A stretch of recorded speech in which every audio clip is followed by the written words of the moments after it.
ప్రకాశం జిల్లాలో ఆ senior leader ఎందుకు సైలెంట్ అయ్యారు?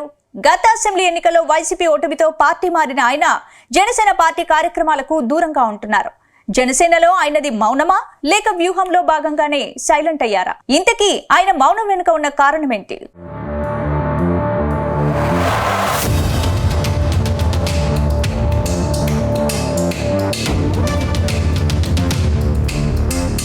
మాజీ మంత్రి బాలినేని శ్రీనివాసరెడ్డి కొద్ది రోజుల క్రితమే వైసీపీకి గుడ్ బై చెప్పారు.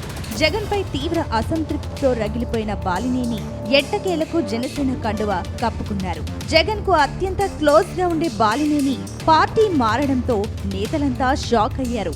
అంతేకాదు జగన్ కు సమీప బంధువు కావడంతో ఆయన పార్టీ ఎందుకు మారారని నేతలంతా చర్చలు సాగిస్తున్నారు. అయితే మంత్రివర్గం నుంచి బర్తరఫ్ చేయడాన్ని బాలినేని అస్సలు జీర్ణించుకోలేక వైసీపీని వీడారని తేలింది.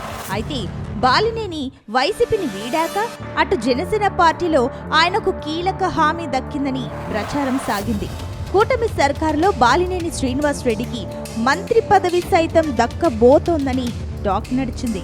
కానీ ఇవేమీ జరగలేదు. అంతకు మించి జనసేన పార్టీ నేతలే తీవ్రంగా అవమానిస్తున్నట్టు పార్టీలో ప్రచారం సాగుతోంది.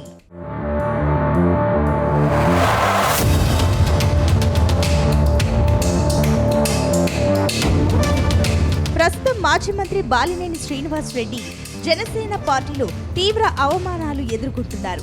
తాజాగా Ongole urban development authority chairman గా షేక్ రియాజ్ ప్రమాణ స్వీకారం చేశారు.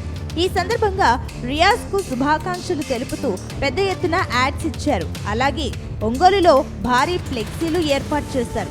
ఇందులో ఎక్కడా బాలినేని శ్రీనివాసరెడ్డి ఫోటో కనిపించకపోవడం చర్చనీయాంశంగా మారింది. పార్టీలో సీనియర్ నేతగా ఉన్న బాలినేని ఫోటో ఎందుకు పెట్టలేదని పార్టీ నేతలు చర్చించుకుంటున్నారు. దీనికి వెనక బలమైన కారణమే ఉందని అంటున్నారు.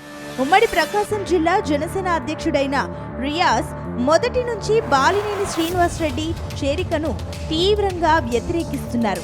ముఖ్యంగా ఒంగోలు ఎమ్మెల్యే టీడీపీ సీనియర్ నేత అయిన దామచర్ల జనార్దన్ తో రియాజ్ చాలా క్లోజ్ గా ఉంటారనే ప్రచారం ఉంది.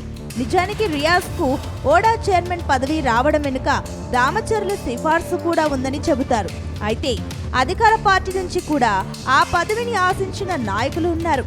అయితే జనసేనకు ఓడా చైర్మన్ పదవి కేటాయించారని సాకు చూపి టీడీపీ నాయకుల నోళ్లు మూయించారనే చర్చ సైతం లేకపోలేదు.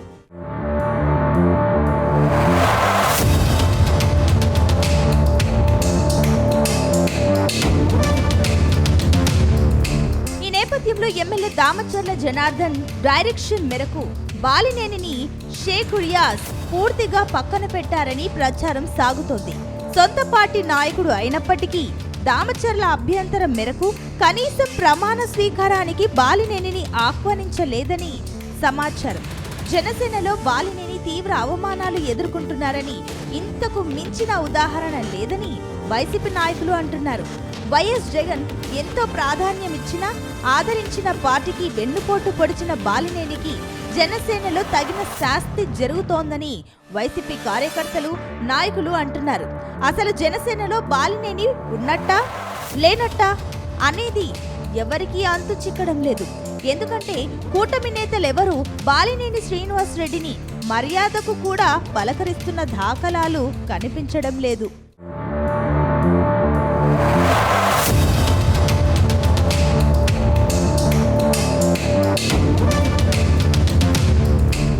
మొత్తం మీద బాలినేని శ్రీనివాసరెడ్డి సైలెంట్ వెనుక బలమైన కారణం ఉందనే టాక్ వినిపిస్తోంది. గతంలోనే ఆయనకు మంత్రి పదవి ఇస్తామని పవన్ హామీ ఇచ్చినా ఆ హామీ నెరవేరలేదు. అంతేకాకుండా పార్టీలో నెంబర్ 2 లీడర్ గా కంటిన్యూ అవుదామని అనుకుంటే ఆ ఛాన్స్ ఎలాగో లేకుండా పోయిందనే ఆవేదనలో బాలినేని ఉన్నట్టు తెలుస్తుంది. అయితే బాలినేని విషయంలో పవన్ కూడా స్పందించకపోవడంతో ఆయన తీవ్ర అసంతృప్తితో రగిలిపోతున్నట్టు సమాచారం. దీనికి తోడు ఇప్పుడు షేక్ రియాజ్ కూడా బాలినేనికి చెక్ పెడుతుండడంతో రానున్న రోజుల్లో ఏం జరుగుతుందో చూడాలి.